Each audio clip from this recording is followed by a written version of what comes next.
Boogeyman band coming round the bend. Is Boogeyman band. Is Boogeyman band. Hey, my fellow Frag Fiends, it's your buddy Boogeyman Ben. Hope everyone's doing well. Thanks so much for dropping by for this episode. This wasn't an episode I was planning on doing. After last week where I did 7 videos, I hadn't planned to do that many, but I did pretty much a video every day. After that, I kind of just wanted to take a little break. I have shot some content that I haven't uploaded yet, but I've been kind of staying quiet a little bit just because there's been so much hate and anger and regarding Halloween Ends and that divisive film and how people feel about it. Now, I want to thank people on this channel for not bashing me for my opinion. I really appreciate that, but I've been hearing some people that I follow getting death threats and things like that, and I just think it's absolutely ridiculous. It's a movie. I know we're all passionate about it, but hearing that someone's difference of opinion, is leading to somebody to threaten their life is just, I don't know what's going on anymore. It really, really just saddens me, and it kind of turned me off from doing horror for a little bit. I did watch Clerks 3. I am planning on publishing that review tomorrow, which will be Thursday the 20th.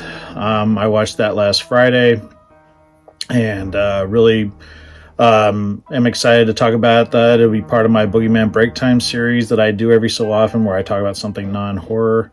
And I've also shot my 40th anniversary tribute to Halloween 3. I've already talked about the film a lot, so this is going to be a little bit different, but we're coming up on that 40th anniversary, which will be this Saturday, October the 22nd. And then also this Saturday, I will be going to Sinister Creature Con. They're having a Halloween convention, and it's my favorite horror convention. It's the one that's always close to me. I went in June, met a lot of amazing people, saw some friends I hadn't seen in a long time. And this week, I just found out today, Stephen Williams, who played Creighton Duke in Final Friday, was supposed to be there. He's also, of course, in 21 Jump Street.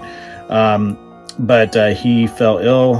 He has COVID, and so he's not going to be there, which is very unfortunate. But Corey Feldman is going to be there.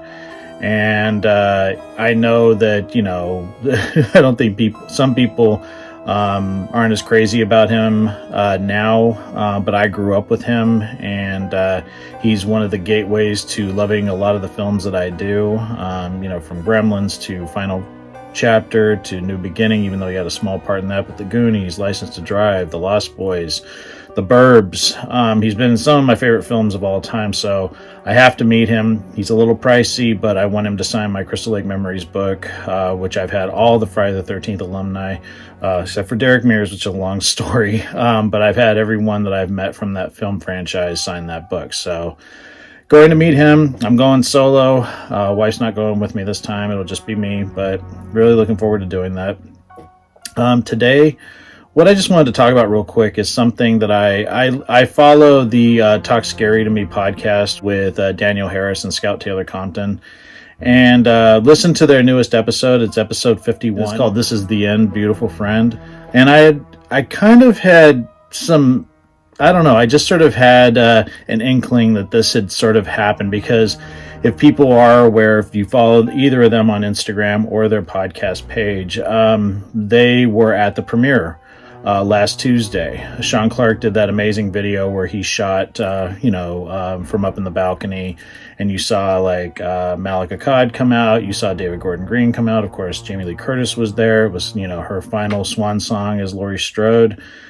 And I was excited that, I saw some other Halloween alumni there, like Daniel Harris, who's very important to me. She starred in the first Halloween film I saw in the movie theater, that being Halloween 4, The Return of Michael Myers. She was also in Halloween 5. She was in both of Rob Zombie's Halloween films, and I think she's a fantastic actress, not only from these, but other films that I've seen her in, like Boy Scout, Don't Tell Mom the Babysitter's Dead. She was in Urban Legend. She's been in the Hatchet films. I love her. I think she's fantastic. And I was always heartbroken that they didn't ask her to come back. I really felt like it would have worked so amazing if they could have cast her in the role of Karen that Judy Greer went on to play. But I kind of understood what they were doing. They were excising the other films, but still, it's like I just felt like it would have been respectful to bring her back. And then I love Scout Taylor Compton. I think she did a terrific job in both Rob Zombie films, but especially Halloween 2, where you saw how much range she had. I thought it was handled well, and I think her performance is multi-layered. I think she did a terrific job. And both actresses, I think their strongest work is in Halloween 2. A lot of people hate that film, and I don't understand that. But I've always loved it. I loved it when it came out. I loved it even more when I saw the director's cut. I just think they both did fantastic work, and I think they should be honored for that. And when I saw that both of them were at the premiere, and Christina Klebe, who played Linda in the remake, was also there, I said, oh, this is cool. They have some of the people from the franchise there, because this is supposedly the swan song to Michael Myers, and it's going to be the end of this, which I still don't believe.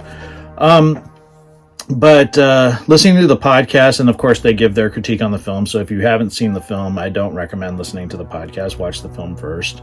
But they talk about their experiences at the premiere, and I don't want to go into it too much because I want people to listen to it for themselves, and I will put a link down below to the podcast so people can check it out. But it really upset me, just because I don't think they were treated very fairly. And it saddens me that they were treated the way they were by the Scream Queen herself. I feel like with these 3 films, and like I said, I like all of them. And I haven't done my ranking yet, ranking all 13 films. That's going to post on Halloween. But I feel like with these 3 new films, it's almost like this is Jamie Lee Curtis's franchise. And I don't agree with that. Jamie Lee Curtis abandoned this franchise many times. She abandoned it after Halloween 2, said she wouldn't do any more horror movies. She came back for H20 because that was the 20th anniversary of the original film. She tried to get John Carpenter involved. He didn't want to come back. That film came out, and Good, Bad, or Indifferent, it was a huge hit. But then she left after Resurrection and just did a small cameo at the beginning. And then she came back to this one, and I understand what they're trying to say with these films.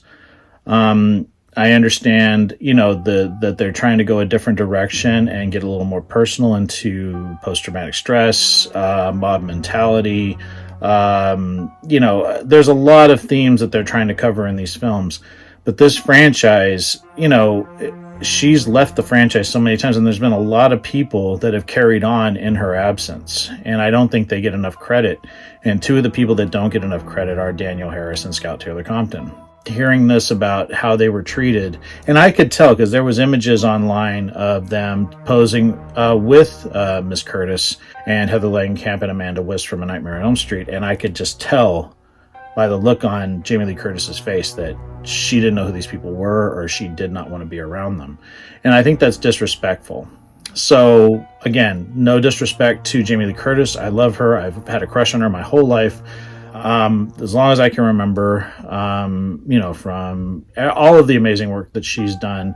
And I know she's not a fan of horror movies per se, and the legacy and the fact that the fans have kept this franchise going just as much as the creative powers behind it. And say what you want about Jamie Lee Curtis and this being her franchise. This was Donald Pleasance's franchise as well. And he did 5 films. And he committed to doing many more had his health not, got the best of him, unfortunately. So, there's a lot of hands that went into making the Halloween franchise what it is, and I don't want people to forget that, and I'll never forget that. I'm grateful for everybody that's had a hand in keeping this franchise going for 44 years. And I hope that we see a new iteration of the Halloween franchise. I would like to see a sequel to Halloween 3. That's just what I would like right now. And I'm late to the game on becoming a fan of that film. I started becoming a fan of that film about 9 years ago. But I love it. And like I said, I don't want to talk too much about the films because I'm going to be doing a ranking, and I do have a special Halloween 3 video coming up. But just wanted to put this out there again. I'll put a link down below. But just wanted to do this to respect Danielle and Scout and everybody that has made the Halloween franchise what it is. Thank you all for watching. Thank you all for staying positive. I do have a very special contest that I'm working with House of Mysterious Secrets. It's revolving around Creepshow. I'm going to talk about it probably in a video I'm doing next week. and just tell everybody what the rules are. And I'm really looking forward to it. They asked me to do it. I'm really honored. Kevin's an awesome guy. He's someone that sponsors this video. If you guys aren't already aware, here's the ad for that right here. That's houseofmysteriousecrets.com. I've been buying horror collectibles from Kevin since 2010. Awesome collection of horror items like shirts, hats, toys, posters, soundtracks. If you check out the site, use code 9350 for a one-time 10% off. Tell them the Boogeyman sent you. But yeah, I'm really excited about this contest, and we have the 40th anniversary of Creepshow coming up on November 10th. I can't believe it's been 40 years, and I had the honor of seeing that film in the theater. And this contest will culminate with my retrospective, my tribute, my anniversary video on the original Creepshow film, directed by the late great George A. Romero, based on Stephen King's stories. Really excited about that. Really excited about Halloween. Got a week off coming up, so looking forward to that. It's been crazy at work. But thanks so much, everyone, for watching. Thanks so much for supporting, and I will talk to you again real soon. Take it easy. Stay scared as always. And remember, you can't kill the boogeyman.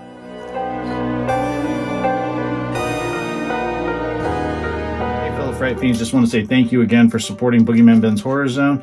If you're brand new to the channel and you haven't yet subscribed, please hit the subscribe button down below, hit the bell notification so you're updated every time I drop a new video. I typically do this once or twice a week with new content. I've been doing this for over 11 years, and the horror genre is a passion of mine, and it really means a lot to me that I can share that passion with all of you guys. Thanks so much again for the support, and I'll talk to you again later. Take it easy, stay scared as always.